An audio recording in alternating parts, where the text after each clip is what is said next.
Eita Record, vamos lá. Gente, sejam muito bem-vindos a esse momento de magia e encanto. Aliás, sem magia, sem encanto, que hoje a gente vai falar de realismo, tá bom? Vai ser muito breve a aula, porque a gente vai focar em resolver algumas questões que tiveram uma grande incorrência de erros e a maioria, pasmem, foi por desatenção. A gente tem feito aqui uma análise dos simulados, dos resultados, que inclusive a gente vai mandar para vocês. E assim, prestem muita atenção. Eu queria que você que fez o simulado, ou se você tentar ver agora, eu sugiro que você anote aí qual foi a razão, o motivo do seu erro na questão. Eu errei, sei lá, essa questão aqui, porque eu não conhecia o assunto, eu desconheço o assunto. Eu errei porque eu me precipitei, foi falta de atenção, ou eu errei porque eu simplesmente estava autoconfiante demais. Eu achava que essa era a questão. Então, assim, a maioria das questões eu tenho certeza que foram por falta de atenção, por precipitação também, tá? Porque a leitura das questões do Enem, ela não exige de você que você conheça, por exemplo, a fundo algumas obras. E como caiu muito Machado de Assis aqui, a gente pode falar bem disso hoje. Vamos lá. Olha só.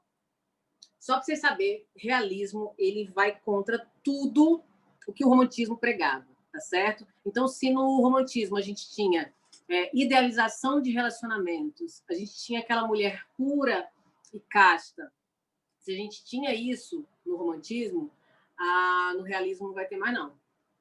O romantismo é como se fosse assim, até a lua de mel, ali, 6 meses de casamento. O realismo é a partir da crise dos 7 anos de casamento, tá bom?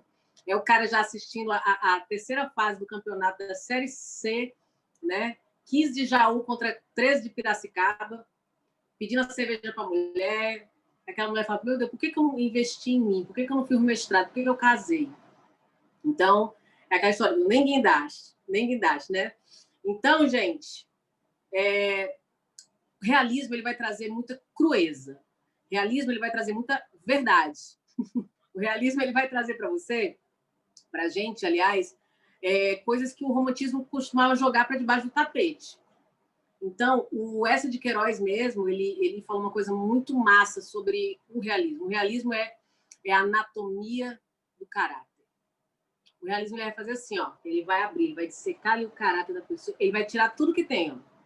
Sabe aquela coisa que você não quer que as pessoas saibam? Sabe quando você está sorrindo assim para a família, você está na reunião de família, você está assim, né? Aí tu fala, que linda, não sei o quê, tá feliz, você muito obrigada. Aí vem o Machado de Assis e fala assim, na verdade, ela está frustrada com ela mesma. Na verdade, ela não suporta essas tias. Aí começa a desmascarar tudo. Então, assim, o realismo ele vem mostrar que ninguém é 100% bom nem 100% mal, tá? Que a gente oscila entre um e outro. O realismo ele vai mostrar, por exemplo, os desvios de caráter. Ele vai mostrar, por exemplo, a mulher protagonista, tá certo? No realismo, a gente conhece Capitu, a gente vai conhecer Sofia, né, de Quincas Borba, a gente vai conhecer Yaya Garcia, a gente vai conhecer muitas protagonistas de Machado de Assis, Virgília, por exemplo, que desestruturou Brás Cubas. Então, a gente vai ver, por exemplo, preconceitos. A gente vê, por exemplo, Memórias Póstumas de Brás Cubas. Brás Cubas se apaixona por uma menina chamada Eugênia, que é linda, mas ela tem um defeito na perna. Vou falar que defeito, mas ela, por exemplo, ela manca, ela é coxa, né? Só que ele acha ela muito linda. E aí, como é que rola isso? Ele fala, se bela porque coxa, cibola.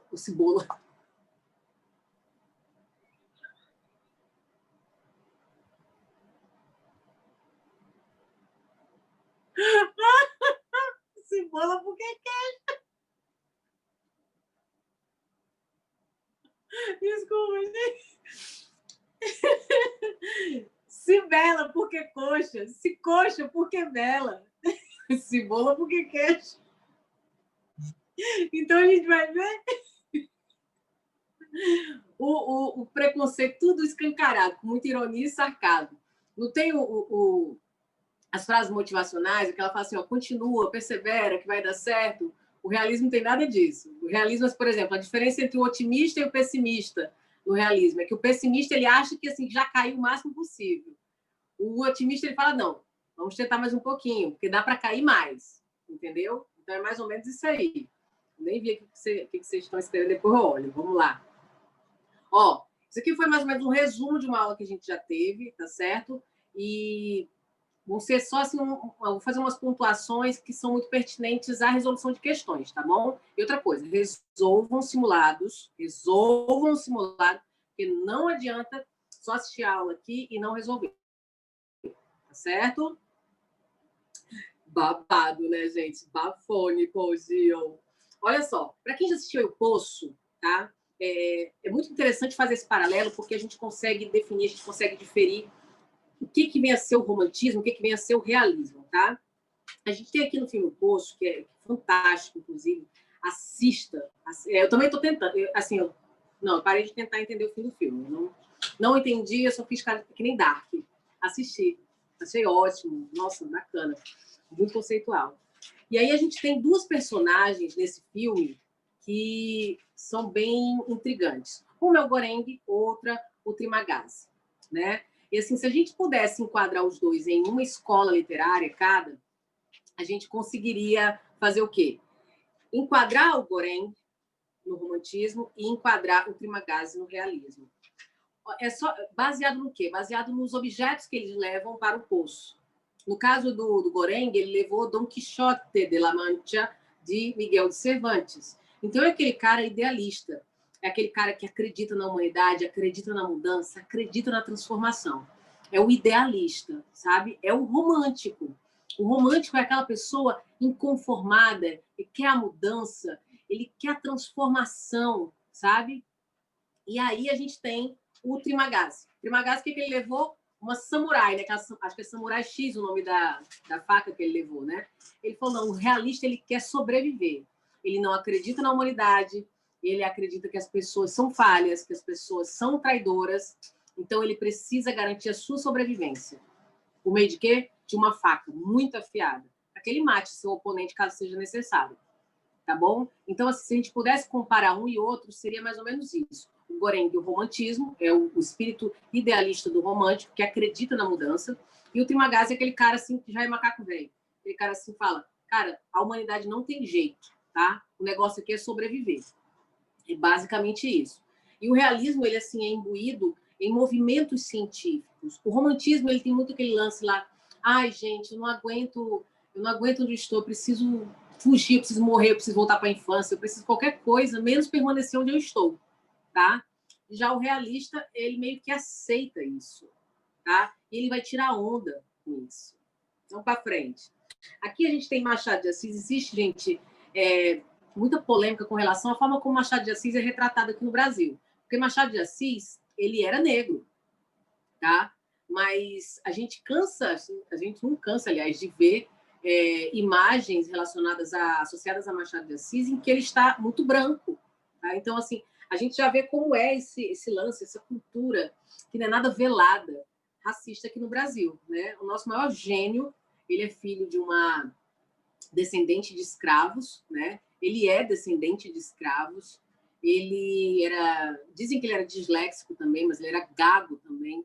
Ele aprendeu a ler sozinho, a escrever também. Então, assim, ele era epilético também. Então, assim, você vê todos os motivos para ele não conseguir ser nada, mas ele se tornou Machado de Assis, tá?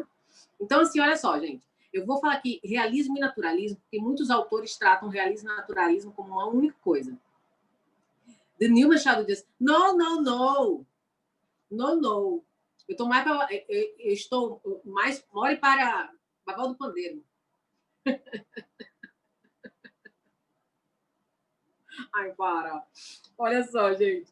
Então, aqui a gente vai separar, tá bom? O realismo e o naturalismo aqui no Brasil são tão fortes que eu acho que cada um merece uma aula, pelo menos, tá bom? Então, olha, os autores do realismo e naturalismo, a exemplo de Machado de Assis e de Aloysio Azevedo, vem no cientificismo e no materialismo do século XIX um embasamento para a criação de uma literatura mais afim com a realidade do homem e em seu seio social, tá bom? Existe uma diferença sutil na abordagem realista e na abordagem naturalista, tá? O realismo, tanto o realismo como o naturalismo, eles vão se basear muito na ciência. Até porque o século XIX, gente, a metade do século XIX foi um momento assim, de explosões de movimentos científicos. Desenvolveu-se mais as ciências humanas, a ciência propriamente dita também, mais do que em todos os séculos anteriores. Então, foi um movimento assim de pragmatismo, de objetividade, tanto que a literatura não podia acompanhar, aliás, não podia se manter no campo da idealização, da subjetividade. Então, a literatura, as artes também acompanharam esse momento de evolução científica, tá bom? E aí, por isso que a gente vai ver muita realidade, a gente vai ver muitas figuras que são da nossa... são mais próximas, sabe? A gente vai ver muita coisa que a gente costuma não querer ver, tá bom? Tanto no naturalismo como no realismo. O realismo ele vai fazer uma análise mais psicológica, e o realismo ele curte também analisar pontualmente uma pessoa. Já o naturalismo ele gosta de analisar o comportamento em grupo. Ele é mais da biologia, não da psicologia, tá certo? Então ele vai... E o realismo também ele gosta muito ali da camada mais burguesa. Se a gente fosse assim, definir um local para o realismo, seria ali mais ou menos Rio de Janeiro, aquela parte burguesinha. Agora, se a gente fosse para o naturalismo, a galera gosta mesmo da comunidade, gosta mesmo da favela, sabe? Quer analisar o comportamento do proletariado. Por isso que a gente tem um curtiço no naturalismo. Beleza? Então, como é que vai ser, por exemplo, esses enredos? Como é que vão ser esses enredos realistas? Eles vão expondo o comportamento de suas personagens, as suas índoles, seus objetivos, ao mesmo tempo que vão compondo uma análise delas, tá bom? Dando-nos o porquê de tal atitude ou levando-nos a tirar nossas próprias conclusões. Uma característica da obra realista, ela é reticente no final. Até hoje fica essa noia. Capitu traiu o Bentinho ou não traiu o Bentinho? Né? Então, assim, é uma coisa assim que são na verdade, chamadas de romances de tese, porque o seu final eles são comprovações do que eles queriam que as pessoas acreditassem. Para mim também não traiu, não. Para mim o Bentinho é um noiado. O Bentinho é noiado. O Bentinho precisava, sei lá, de um tratamento, ele tinha um problema de autoestima, né? Ele precisava se amar. Eu acho que era isso, a minha opinião. E o negócio do crush dele, eu acho que era com o Escobar, não era com a Capitu. Demais, Biel. Não, se Biel fosse amigo dele, teria dado uns toques, né? Então, gente, vamos para frente. Na verdade, o romantismo ele pregava muito esse lance do amor ideal, né? Meu Deus, esse homem lindo, sabe? É aquele homem lindo, sabe? Perfeito. Ele vota bem, ele fala bem, ele argumenta, ele não fala o pai tá on, ele, sei lá, ele não força o bíceps para tirar foto, ele não fecha punho assim, sabe? Ele não anda igual a todo mundo, ele não usa óculos escuros no escuro. Então, assim, é como se esse homem fosse possível, tá? A gente idealiza muito. No romantismo, o homem é um herói, tá? E a mulher é uma heroínazinha, mas frágil, que precisa da ajuda do homem. Já no realismo é o contrário. Realismo, o homem é mais frágil, como Bentinho, e a mulher mais empoderada, como a Capitu, tá bom? Então, assim, o que vai acontecer no realismo é um combate aos ideais românticos. Por isso que tudo que vem depois do romantismo é chamado de movimento antirromântico, tá? Antirromântico. Então, assim, é um combate ao amor idealizado, à propagação da moral e dos bons costumes, de ideias religiosas e de maniqueísmo. Maniqueísmo é aquele lance, ou você é bom ou você é ruim. Se você é esquerda, você é Lula, se você é direita, você é Bolsonaro. Então, assim, isso é maniqueísmo demais, tá? Então, eles querem quebrar isso porque eles acreditam que cada pessoa tem em si uma porção de cada característica, tá bom? A tônica agora é o desmascaramento social com ironias, conclusões racionais e crueza de detalhes. Eu acho massa um trecho de Memórias Póstumas de Brás Cubas, né? Que, aliás, não é um trecho de memórias, é uma frase de Machado de Assis, é que ele ressaltava muito isso. Ah, fulano já está morto, agora podemos falar bem dele. Né? Então, assim, é uma capacidade que o ser humano tem, né, de ser hipócrita, né? Não suporta o cara morreu, nossa, era um herói. nossa, era sensacional, uma figura assim ilustre. Então ele ressaltava muito essa falta de caráter da gente. Esse aqui eu vou mandar depois para vocês, não é muito importante, mas isso aqui, ó, só para vocês saberem como que era mais ou menos uma obra visual realista barra naturalista. Você não está vendo aqui uma musa, você não está vendo aqui uma garotinha burguesa linda, com seu espartilho apertado que marca sua cintura. Você não vê aqui um romance, você vê uma trabalhadora, tá certo? Você vê uma trabalhadora, você vê aí um rebanhozinho, você vê um cachorro, você vê uma coisa que as pessoas costumavam ver. Então, assim, foi uma arte que veio trazer também militância, veio trazer para o protagonismo o trabalhador, tá bom? Então, aqui, a verdade social e a verdade artística se identificam, tornando-se a arte um meio de denúncia da ordem social vigente, um protesto contra a classe dominante. É só que um adendozinho, a obra que abre o realismo no Brasil é Memórias Póstumas de Brás Cubas, de Machado de Assis, tá certo? A obra que abre o realismo na Europa é Madame Bovary, de Gustave Flaubert, né? E Madame Bovary é uma crítica ao romantismo assim absurda, é uma crítica assim deliciosa, irônica, que ela vai falar, Madame Bovary fala justamente sobre Emma Bovary, uma menina que sempre leu literatura romântica e achava que a vida era aquilo que tinha no livro. E aí ela se frustra com tudo e ela morre, tá? Porque ela vê que a vida é outra coisa. Então, assim, é muito massa essa rixa, essa treta literária que existe entre uma época e outra. Tá bom? E aí, ó, os realistas são voltados para a análise comportamental do mundo burguês, o jogo de interesses, a hipocrisia, a bajulação, a aparência social como maior-valia, a cara da contemporaneidade, as incompetências dos indivíduos, aí aqui vai entrar o lance do darwinismo social, o adultério, os desejos ocultos, as idealizações frustradas. Enquanto o romantismo idealiza, o realismo mostra a frustração de quem idealizou. Tá? Então, assim, é muito massa. Muitos escritores realistas tiveram um pezinho lá no romantismo, mas Machado de Assis, por exemplo, ele se fez foi no realismo mesmo. Deixa eu ver aqui. É muita honra aqui. Vamos lá. Eu diria que o realismo foi o verdadeiro movimento nacionalista. O duro é que ninguém quer aceitar que o comportamento e as ações do brasileiro acabam com o encanto do Cristo. Gente, isso é mais pura verdade. Eu acho também que o realismo é como se fosse tipo assim, 2 dedos na jugular da gente. É tipo assim, ei, acorda, maluco. É isso que a gente é. Eu acho muito semelhante também ao que estava até falando com a Diana agora há pouco sobre o homem cordial. O brasileiro, o Brasil, por que o Brasil não prospera como os países da mesma proporção territorial dele? Porque o Brasil ainda é movido por emoções, por impulsos. Nós somos o homem cordial. Aquele homem que vive o hoje, não quer saber da manhã. Aquele homem que não aguenta ficar muito tempo em isolamento. Aquele homem que não gosta de regras. É esse o brasileiro médio. E assim, a gente vê que muitos países conseguem prosperar porque conseguem pensar racionalmente, né? Conseguem pensar em longo prazo. Já no Brasil é um desafio, né? É difícil mesmo. É difícil.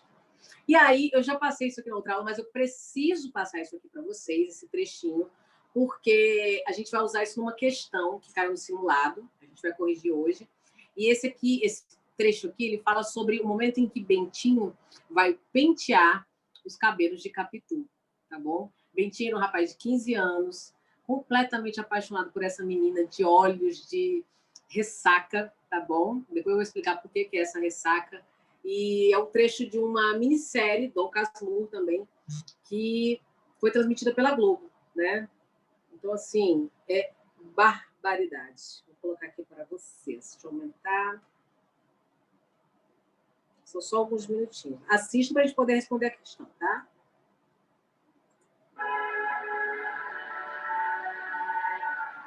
Eu me lembrara da definição que José Dias dera a eles. Deixa eu ver seus olhos, Capitu. Olhos de cigana oblíqua e dissimulada. Eu não sabia o que era oblíqua, mas dissimulada eu sabia.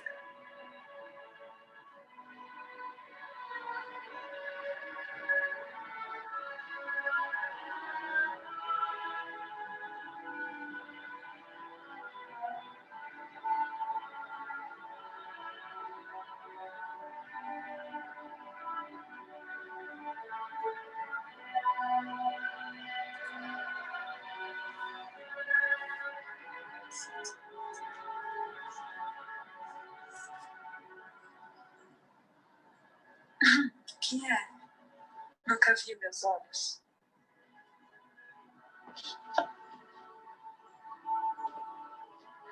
Retórica dos namorados.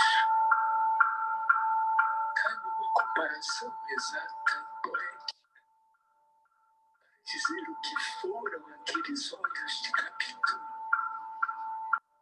Não me acorde mais incapaz de dizer o que eles foram e me fizeram. Olhos de ressaca. Vá, de ressaca. Eu poderia pentear seus cabelos se quisesse. Você, vai me embaraçar o cabelo todo, isso sim. Se embaraçar, você desembaraça depois. Ah, vamos ver.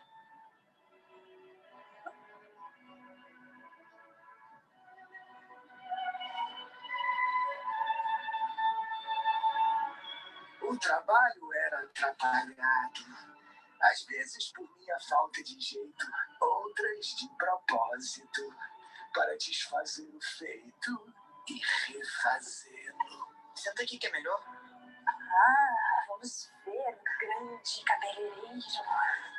Mas os cabelos iam acabando, por mais que eu os quisesse intermináveis. Desejei penteá-los por todos os séculos dos séculos, tecer duas tranças que pudessem envolver o infinito por um número inominável de vezes. Se isto vos parecer enfático, desgraçado leitor, é que nunca penteastes uma pequena. Nunca pusestes as mãos adolescentes na jovem cabeça de uma ninfa.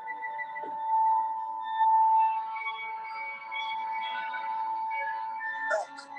Está bom? Veja no espelho.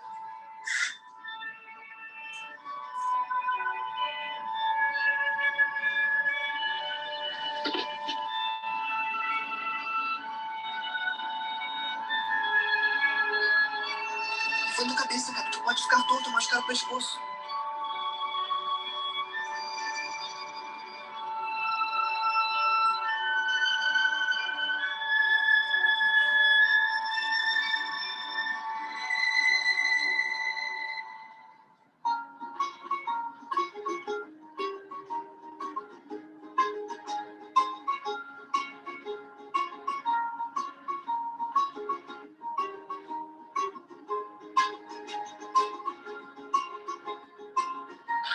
If I was young, I'd flee this town. I'd bury my dreams under the ground. As did I, we drink to die, we drink tonight. Mamãe, olhe como esse senhor cabeleireiro me penteou. Veja que tranças. Ah, está muito bom. Ninguém diria que é coisa de quem não sabe pentear. O que, mamãe? Isto. Mas que ponta! Não os homens dos meus 15 anos, leitor precoce. Muitos aos 17 não pensam ainda na diferença dos sexos. Como eu quisesse falar para disfarçar o meu estado. Chamei algumas palavras cá de dentro. Mas elas encheram minha boca sem poder sair nenhuma. Todas as palavras recolheram-se ao coração, murmurando.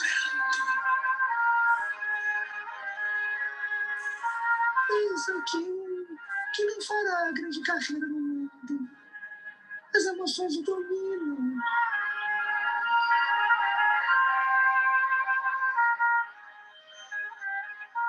Leitinho, sua mãe mandou chamar pra lição de latim.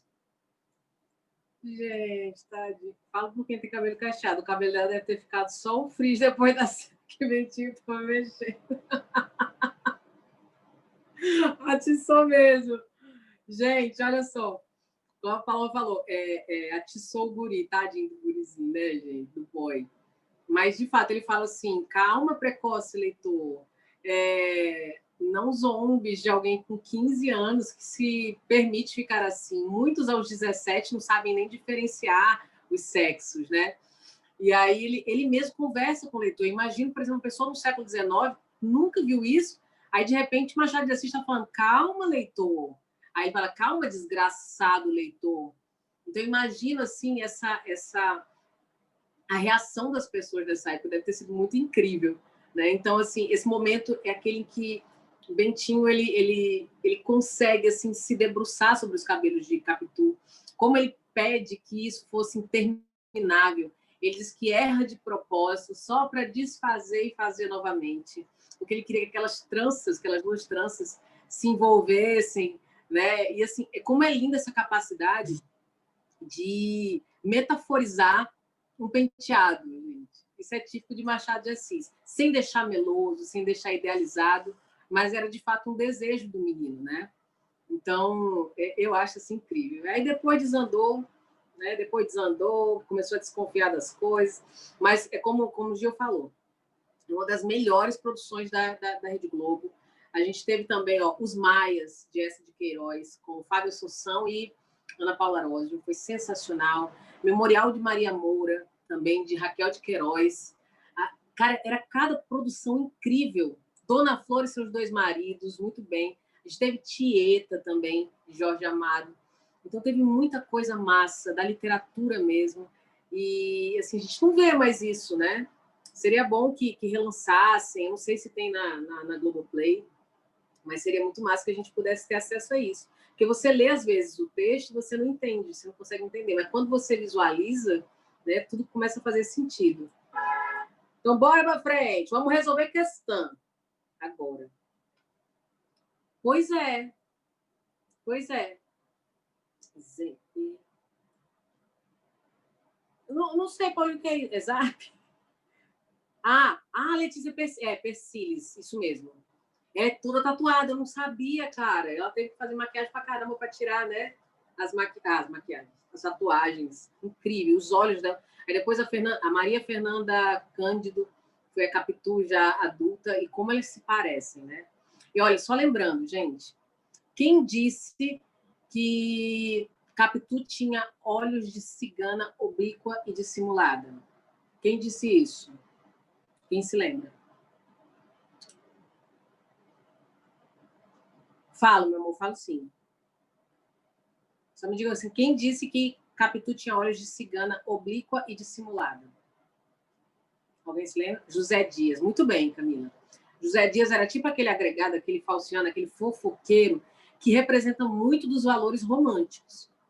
Essa mulher tem olhos de cigana oblíqua e dissimulada. Eu não consigo entender o que é essa mulher, sabe? E quem disse que Capitu tinha olhos de ressaca?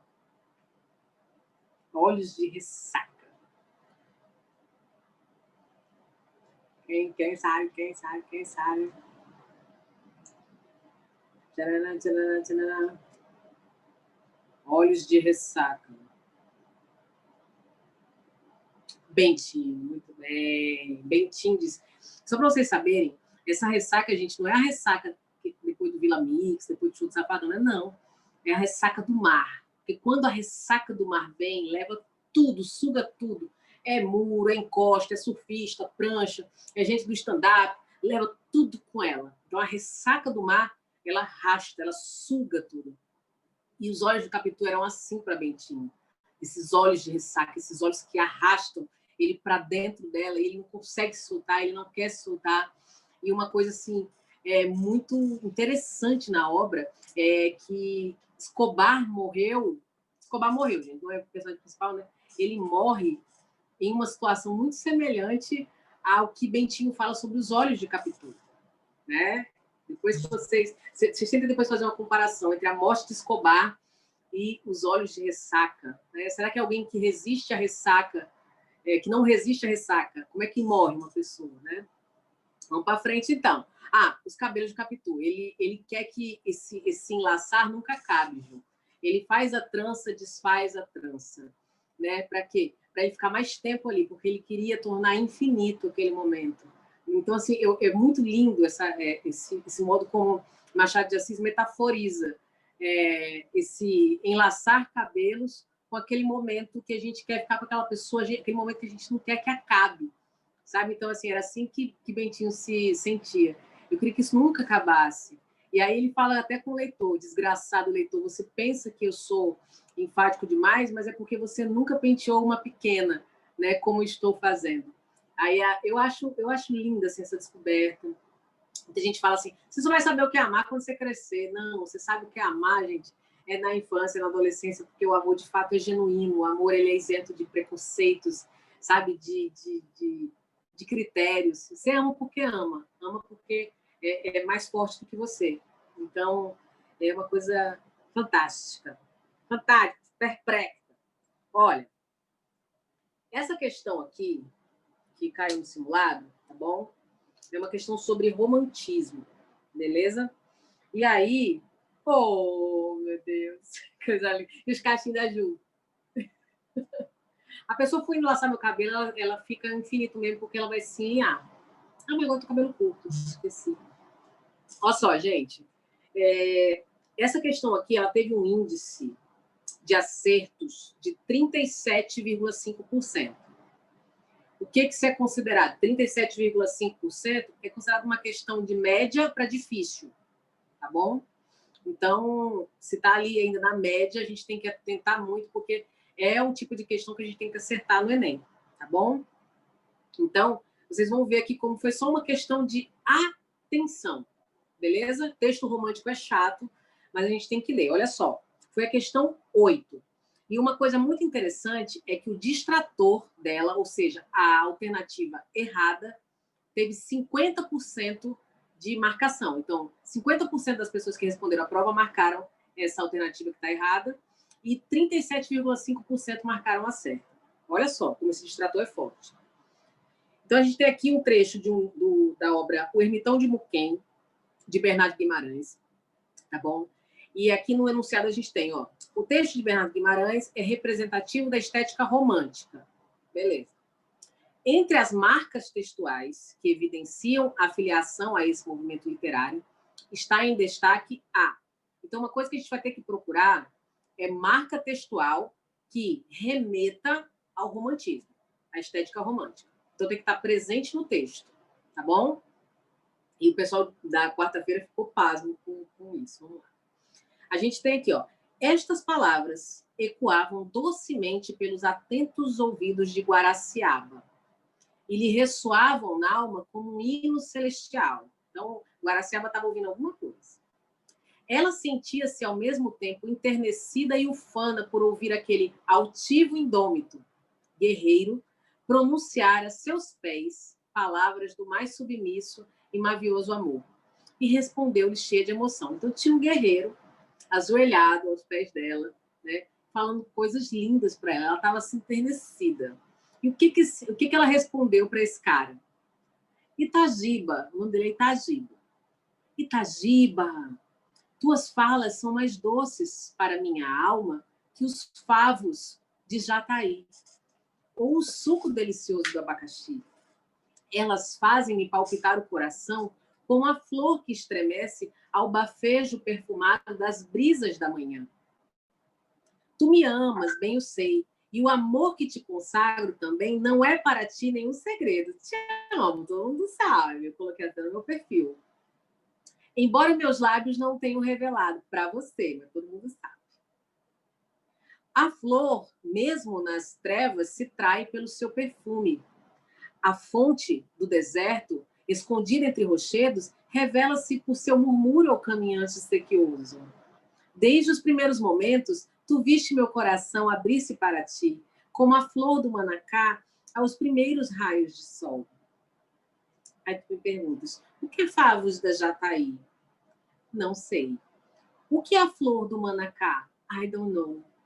Tá? O que é o delicioso suco do abacaxi? Eu sou até meio alérgica a abacaxi. Mas, assim, a gente tem aqui uns elementos, tá? Que lembram muito Iracema, né? Os cabelos negros como a asa da graúna, o hálito doce como o favo da jati. Então, a gente tem muita referência a isso. Lembrando que o romantismo é uma tentativa também, é um movimento literário que tenta implantar uma identidade nacional, unificar o Brasil, demonstrando que o Brasil tem de melhor, tá? E botando para baixo do tapete que o Brasil não tem de tão bom. Beleza? E aí a gente tem o texto de Bernardo Guimarães é representativo da estética romântica. Beleza. Aí, entre as marcas textuais que evidenciam a filiação a esse movimento literário, está em destaque a referência a elementos da natureza local, b, exaltação de Itagiba como nobre guerreiro, c, cumplicidade entre o narrador e a paisagem, d, representação idealizada do cenário descrito, ou é expressão da desilusão amorosa de Guaraciaba. É uma questão traiçoeira. Traiçoeira. Vamos lá, risca aí.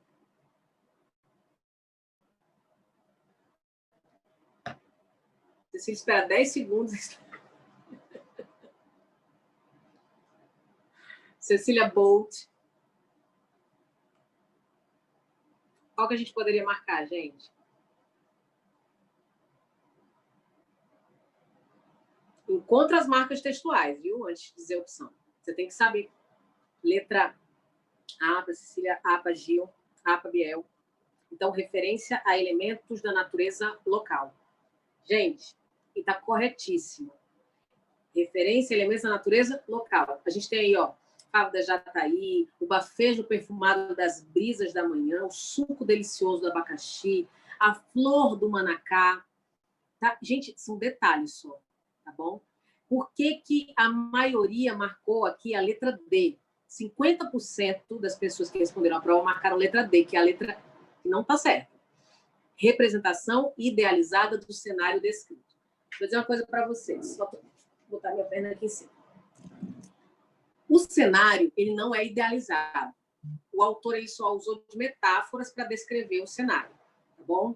Quando que o local vai ser idealizado no romantismo? Prestando muita atenção a isso. Quando que nessa estética romântica a gente vai ter idealização de um local, de um contexto? Quando o autor está insatisfeito com algo e ele quer escapar, tá bom? Não tem um rolo lance do escapismo no romantismo? O autor romântico nunca está satisfeito com um lugar, com a situação em que ele está, então ele quer ir para outro.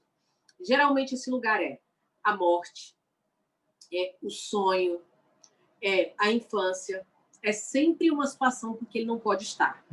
Então, quando eu estou insatisfeita com a vida e eu quero escapar para a morte, eu estou idealizando a morte, dizendo que é muito melhor estar morto. Quando eu quero escapar para a minha infância, eu idealizo a minha infância, como se só tivesse coisa boa lá. Então, assim, a minha vida é uma porcaria, infância que era bom. A mesma coisa é o sonho. Quando eu quero viver no sonho, eu também estou idealizando aquele contexto, tá certo? Então, quando que vai rolar a idealização de um contexto, de um lugar no romantismo?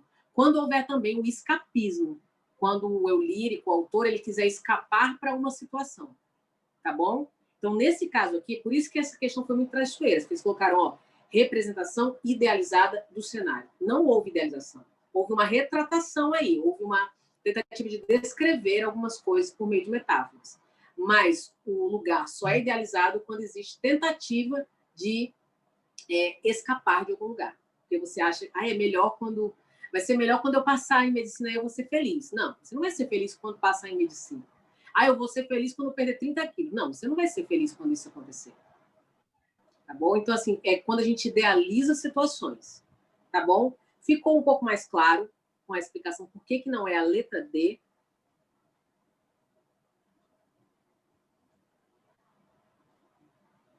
Ai, que bom, que bom, que bom.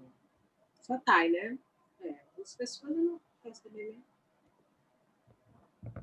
Pois é, e assim, é aquela questão nojenta, Falciane. Questão tóxica, é a Cherno Question. Péssima, tá bom? Ainda bem que ela está entre a linha média, difícil, para a gente poder responder. Já essa daqui, querida, deixa eu ver aqui qual foi. Essa é a letra, número 9, né? 50% de acerto, é considerada fácil já, tá bom? Então, é uma questão que a gente tem que acertar no Enem. A gente tem que acertar o maior número de questões fáceis possível, né? O maior número. E, assim, teve um distrator que teve 37,5% de marcação, tá bom? E aí a gente tem aqui a história de Fortunato. Eu acredito que o autor a autora de 50 Tons de Cinza com certeza leu A Causa Secreta, tá? Você não conseguiu gostar de Machado de Assis ainda? Você precisa ler Machado de Assis de uma outra forma, porque Machado de Assis é sensacional, gente. Ele é atemporal, tá bom? Então, assim, começa pelos contos, começa por outra coisa, assim, que você vai se apaixonar por Machado de Assis de alguma forma. Ele é tudo, ele é tudo. Tá bom, gente? Ele é exemplo de superação, ele é exemplo de literatura, ele é exemplo de tudo. Ele é um homem perfeito. Casou com a única mulher, foi fiel a ela. Mas dizem que ele tinha um negócio com o Zé de Alencar, né? Mas vamos lá. Olha só. A gente não tem a história de Fortunato. Fortunato era um cara super bem sucedido, médico, bem visto na sociedade, casado com uma mulher perfeita, linda. Para a sociedade, ele era feliz. Ele era o exemplo de cidadão de bem, tá? É o cidadão de bem. E aí, só que dentro de si, Fortunato não conseguia se sentir bem. Ele não conseguia se sentir feliz. Mas aí descobriu-se que Fortunato ele tinha um negócio que deixava assim prazeroso, sabe? Deixava ele assim exaltado, excitado, que era uma coisa específica, que a gente vai entender. O Garcia era amigo dele e se tornou muito amigo da esposa de Fortunato, tá bom? E aí a esposa de Fortunato vem a morrer, vem a falecer, e aí essa cena vai descrever o momento em que estão no velório, tá bom? Fortunato é o esposo, Garcia é o amigo dos dois, mas era muito mais próximo da esposa de Fortunato, tá? Olha só. Garcia tinha se chegado ao cadáver, levantara o lenço e contemplara por alguns instantes as feições defuntas da mulher. Depois, como se a morte espiritualizasse tudo, inclinou-se e beijou-a na testa. Foi nesse momento que Fortunato chegou à porta. Estacou assombrado. Não podia ser o beijo da amizade. Podia ser o epílogo de um livro adúltero. Entretanto, Garcia inclinou-se ainda mais para beijar outra vez o cadáver. Mas então não pôde mais. O beijo rebentou em soluços e os seus olhos não puderam conter as lágrimas, que vieram em borbotões, lágrimas de amor calado e irremediável desespero. Fortunato, à porta, onde ficara, saboreou tranquilo essa explosão de dor moral, que foi longa, muito longa, deliciosamente longa. Olha que cara doido. O cara viu a sua esposa no caixão, estava ali, ó, nenhuma emoção, nenhum sentimento, nenhuma lágrima. De repente viu o cara, entrou, viu a mulher dele, levantou o véu, beijou a testa da mulher dele, foi beijar de novo, não aguentou, começou a chorar, né, lamentando a morte da amada. E Fortunato esboçou um sorriso, começou a se sentir bem com o sofrimento de Garcia. Olha aí o realismo expondo uma coisa chamada sadismo. O cara era um sádico, ele se regozijava com o sofrimento alheio. E aí, o que aconteceu? Muita gente, por desatenção, errou essa questão, porque parou aqui, ó, estacou assombrado, né? Fortunato chegou à porta e estacou assombrado. Olha só. Vocês vão me dizer qual é a certa e qual foi o maior distrator. No fragmento, o narrador adota um ponto de vista que acompanha a perspectiva de Fortunato, o esposo. O que sim, esse procedimento narrativo é o registro do ou da não faça o adultério da esposa. Ele ficou indignado porque achava que o cara estava traindo, eles estavam lá tendo um caso? Não. B. Tristeza compartilhada pela perda da mulher amada. Fortunato estava triste. C. Espanto diante da demonstração de afeto de Garcia. D. Prazer da personagem em relação ao sofrimento alheio. Ou é superação do ciúme pela comoção decorrente da morte? E aí, qual foi?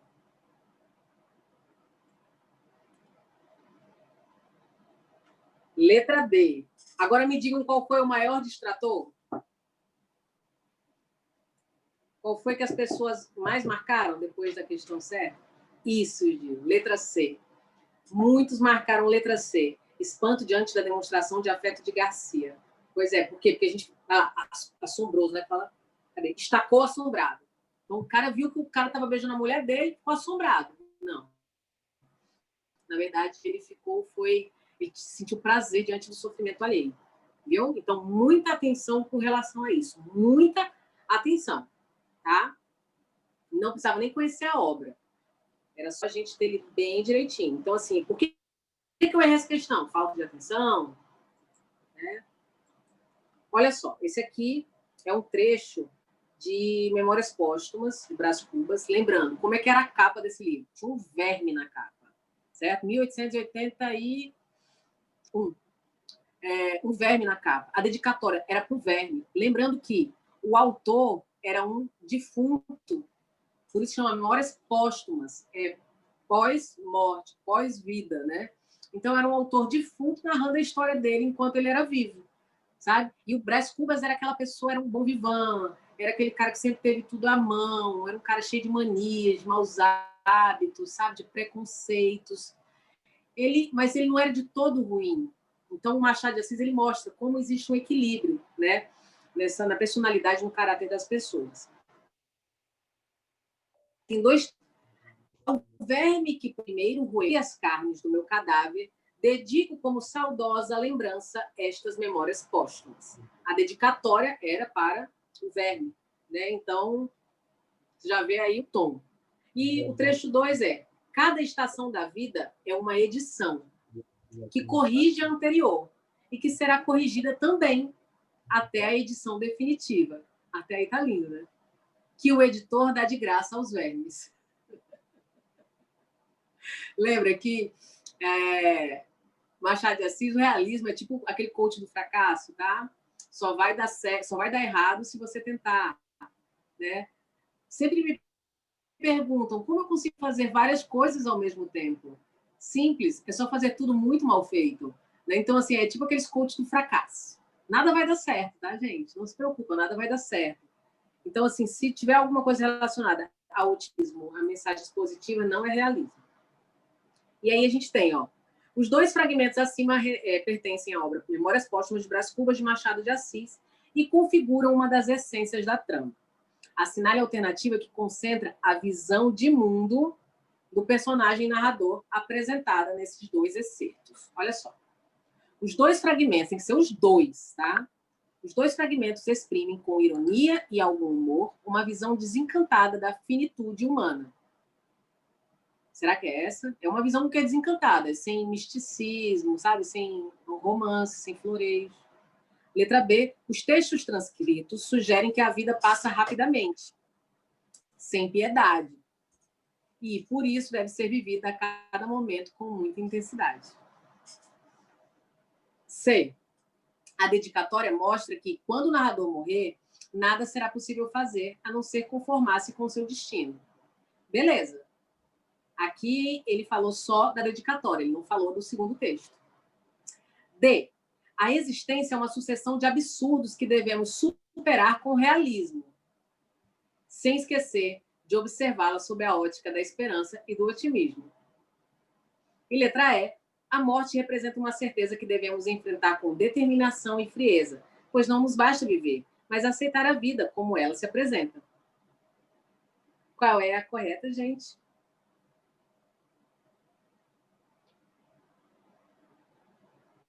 Letra A.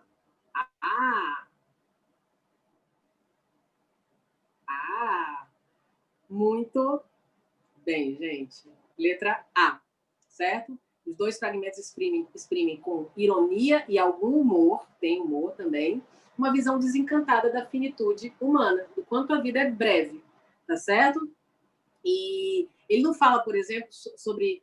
Não passa a mensagem, ó, a gente tem que enfrentar a vida, a gente tem que fazer isso, não tem nada disso, não tem nada de otimismo, tá? E você fica muito atento quando tem dois textos, tá bom? Algumas alternativas parecem ser certas, mas só analisam um texto. Quando for dois, você tem que analisar os dois. Você tem que pedir o que o enunciado, fazer o que o enunciado pede. Aliás, então, letra A, essa aqui teve um índice até bom de acertos, teve 62,5. Foi uma questão considerada fácil também, tá bom? E muita gente foi aqui, ó, para a letra C. A dedicatória mostra que quando o narrador morrer, nada será possível fazer a não ser conformar-se com seu destino. Aí ele fala só de um texto. Tá aí o distrator. Você fala dos dois. Opa! Essa aqui, a gente não vai ler o texto, tá bom? Essa aqui é a questão 12. Teve 50% de acerto, certo? E Todos os outros distratores, todas as outras alternativas tiveram 12,5. Né? Então, assim, cada vez marcou um número igual, assim, empatadinho. E metade marcou a letra certa. Só com o enunciado. Volta para cá. No último período do texto, o ritmo que o narrador imprime ao relato de seus amores corresponde, sobretudo, ao que se encontra expresso em. Eu vou pedir que vocês respondam essa questão baseando-se única e exclusivamente na palavra ritmo. E me deem a resposta. Ritmo, que a gente tem aqui. Qual é a resposta correta?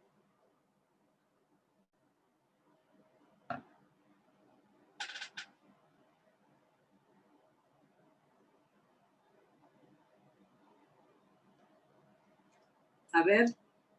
Às vezes a resposta está no enunciado. Se você ler esse texto, é um texto bem rebuscado, que fala sobre o amor entre Brás Cubas e Virgília, né, que foi o grande amor da vida dele. Mas se você se apegar a isso, eu marquei D, mas fui ler e achei que era pegadinha. Olha aí, tá vendo? Apegue-se, às vezes tem a palavra, tem a resposta. Se a gente fosse apegar a palavra ritmo, velocidade, movimento, a gente vai automaticamente para onde? Paixão sem freio. Porque as outras não remetem a movimento. Tá bom? Então, assim, é atenção apenas. Só atenção. E o maior... não teve maior distrator. Todo mundo marcou igualmente as outras. Eu nem li o texto, nem vou ler. Nem li, nem narrei. Tranquilo? Deu para entender essa daqui? Por quê, Julinho? Olha só. Ele faz uma referência aqui, ó, no último período do texto. O ritmo que o narrador imprime ao relato de seus amores corresponde, sobretudo, ao que se encontra expresso em. Quando a gente fala em ritmo, a gente fala em movimento, em velocidade, certo? Nada estático. Então, a gente vai para a letra A, olha só. Vamos ver se tem a ver com a palavra ritmo. Prólogo de uma vida de delícias. Prazeres que rematavam em dor. Hipocrisia paciente e sistemática. Paixão sem freio. O livro daquele prólogo. Então, qual dessas alternativas remete mais à palavra ritmo? Porque ele fala sobre o ritmo que o narrador imprime. Se a gente tem, por exemplo, uma paixão sem freio, é uma paixão desenfreada, avassaladora, né? Que dá uma ideia de velocidade, de intensidade, de movimento. E a vida de Brás Cubas era uma vida monótona, era uma vida pacata, era uma vida que não oscilava. E aí, o amor que ele tinha por Virgília era justamente essa paixão que o tirava de uma zona de conforto. Tá certo? Então, aqui, ritmo está muito associado ao sem freio, tá? É desenfreado. Ficou mais claro, amor? Entendeu? Pronto. Qualquer dúvida, mãe, pode mandar. Nada, bebê.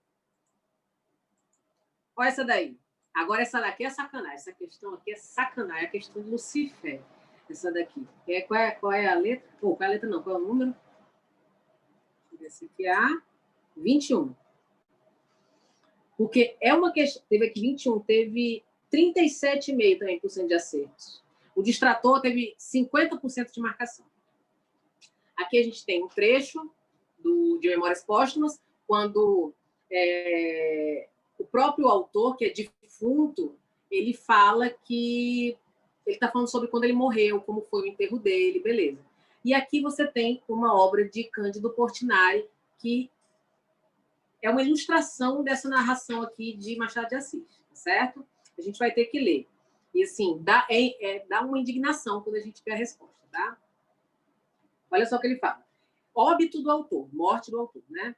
Expirei, morri, às 2h de uma sexta-feira do mês de agosto de 1869, na minha bela chácara de Catumbi. Tenta materializar a cena, certo, gente? Na mente de vocês. Tinha uns 64 anos, rijos e prósperos. Era solteiro, possuía cerca de 300 contos e fui acompanhado ao cemitério por 11 amigos. 11 amigos. Verdade é que não houve cartas nem anúncios. Acresce que chovia, peneirava, uma chuvinha miúda, triste e constante. Tão constante e tão triste que levou um daqueles fiéis, um dos 11, né, que eu acompanhava, da última hora a intercalar esta engenhosa ideia no discurso que proferiu à beira de minha cova. Aí o cara falou, né, o cara que resolveu falar alguma coisa à beira da cova dele. Vós que o conhecestes, meus senhores, vós podeis dizer comigo que a natureza parece estar chorando a perda irreparável de um dos mais belos caracteres que tem honrado a humanidade. Este ar sombrio, estas gotas do céu, aquelas nuvens escuras que cobrem o azul como um crepe funéreo, tudo isso é a dor crua e má que lhe rói a natureza, as mais íntimas entranhas. Tudo isso é um sublime louvor ao nosso ilustre finado. O cara falou assim, tipo assim, olha, gente, a natureza está lamentando a morte de Brás Cubas, né? E olha só, ele falou que se peneirava uma chuva, tristinha, fininha, beleza? E aqui ao lado a gente tem a ilustração de Cândido Portinari, tá bom? Que retrata isso aqui. Aí, olha a questão. Aí você vê assim, cara, uma questão curtinha dessa, que massa, vamos lá. Compare o texto de Machado de Assis com a ilustração de Portinari, beleza? É correto afirmar que a ilustração do pintor A. apresenta detalhes ausentes na cena descrita do texto verbal. B. Retrata fielmente a cena descrita por Machado de Assis. C. Distorce a cena descrita no romance. D. Expressa um sentimento inadequado à situação. Ou E. Contraria o que descreve Machado de Assis. Olha o que tem na cena. Letra A. Cecília Bolt disse que é letra A. A gente tem aqui, eu não contei, mas deve ter 11 pessoas aqui. Aqui é a cova dele. Tem outras covas aqui atrás, né? Aqui ao lado. Tem essa chuva aqui. Essa chuva... essa chuva aqui, para vocês, é uma chuva que peneira, fininha, tristinha. Viu, 11, né? Não sei se é dar louca, ela foi contar realmente. A gente tem aqui atrás umas montanhas, beleza? Tem 2 guarda-chuva aqui, né? Não sei se aqui é uma criança. Não sei o que é isso. Isso aqui parece um ursinho, sei lá. Me diga uma coisa. A questão que mais marcaram foi a letra B. Retrata fielmente a cena descrita por Machado de Assis. O que acontece, gente? Mas ele mostra o cemitério todo, uns pedaços de pau, caixão no texto, ele não fala exatamente. É isso mesmo também, Polaca. Fielmente, não.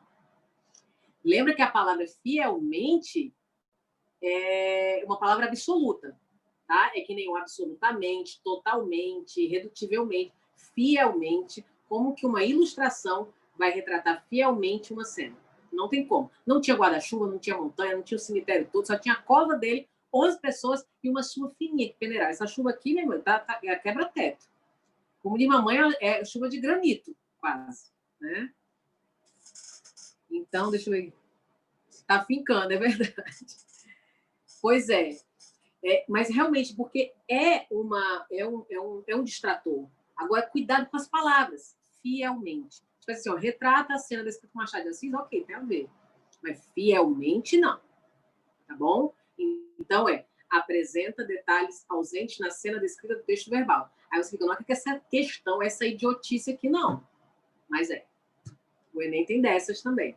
Tá bom? Então, é letra A e não letra B. Aquilo. Aí, que ódio. Aí, aqui, ó, 22, né? 37,5% marcaram a alternativa certa, 50% marcaram a errada. Olha só, agora vem o ódio mesmo. Eu não vou ler o texto, não. Não. Vou só pronunciar. Ao afirmar que Capitu tinha olhos de cigana oblíqua, porque aqui ele fala assim, que é... Só que o primeiro período, ele tinha me lembrado a definição que José Dias dera deles. Olhos de cigana oblíqua e dissimulada. Ele sabe o que é dissimulada, mas não sabe o que é oblíqua. Aí, ó, questão. Ao afirmar que Capitu tinha olhos de cigana oblíqua, José Dias a vê como uma mulher irresistível, inconveniente, compreensiva, evasiva ou irônica?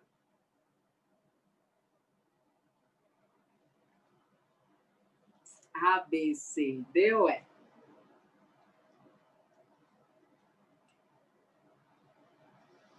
Eu marquei A, mas errei.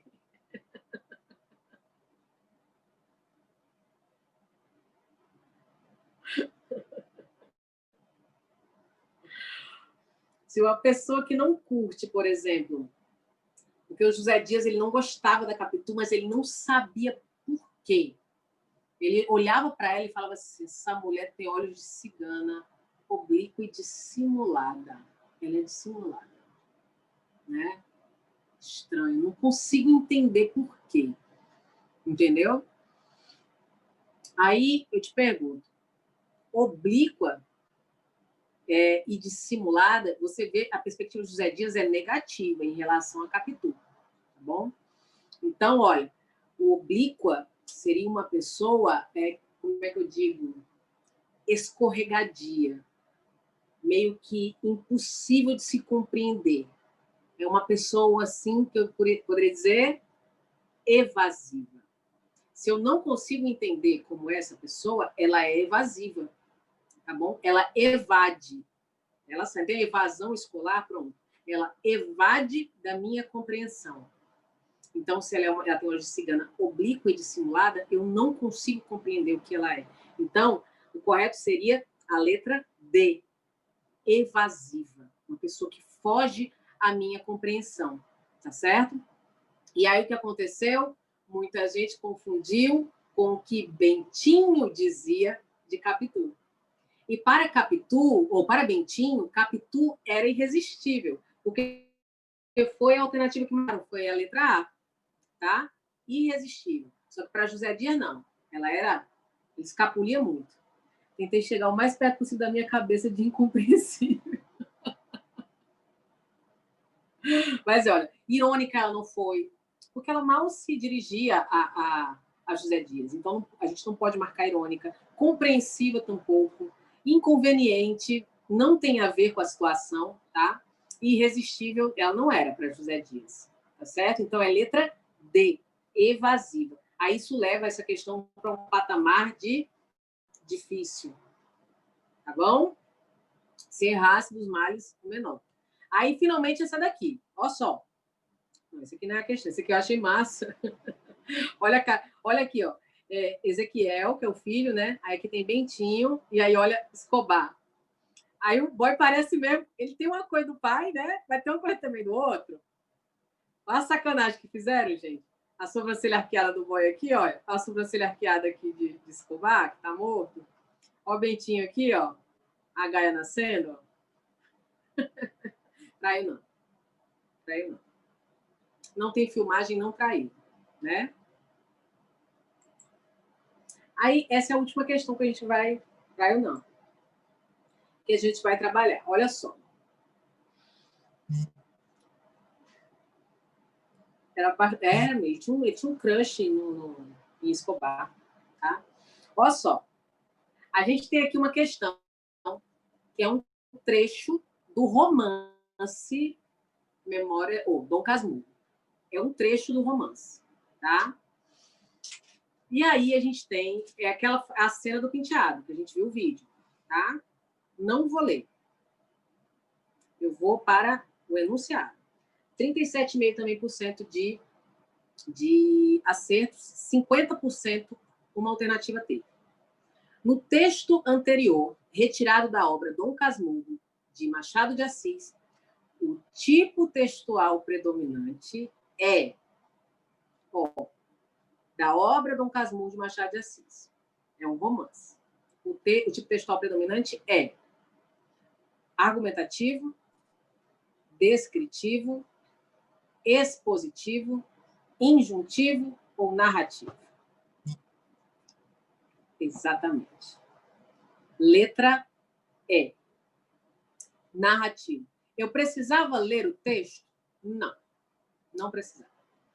E é possível que haja, por exemplo, numa obra de Machado de Assis, um capítulo, um trecho predominantemente descritivo? Dificilmente, gente. Predominantemente dentro de um romance. O romance, para começar, o tipo textual predominante no romance é o narrativo. Se houver um secundário, pode ser descritivo, tá certo? Pode ser injuntivo, mas o predominante no romance sempre vai ser o narrativo, tá certo? Lembrando também, se o texto é descritivo, né, ele é predominantemente descritivo, ele vai ter mais verbos de ligação, que é aquele verbo ser, estar, permanecer, tornar-se. Por quê? Porque o verbo de ligação vai ligar o sujeito a uma qualidade ou característica ou estado. Letícia está feliz, Letícia está doente, Letícia está, sei lá, ansiosa. Então, é sempre um estado, tá bom? Ou uma característica. E quando a gente vem para cá, ó, só nessa primeira parte, a gente tem, ó, Capitu deu-me as coisas. Voltando-se para o espelho, verbo de ação. Peguei-lhe dos cabelos, ação. Colhi-os todos, ação. Alisá-los com pente, ação. Se tem predominância de verbo de ação, não pode ser um texto descritivo. É um texto narrativo. Tá bom? Tranquilos? Ah, bem, foi cedo. 5 minutos só do meu galego peguei. Tranquilos, meus amores? Sim? Foi bom? Bom. Ai, que tudo. Pois eu volto já falar com vocês. Foi top. Pausar. Olha, para. Olha, Paula tá lá na terra de Machado de Assis, viu, gente? Tá no Rio de Janeiro. Tá bom? Ah, sigam também o Estúdio Grande de Paulinha, que é Migues Estúdio. Bota aqui, Paulinha.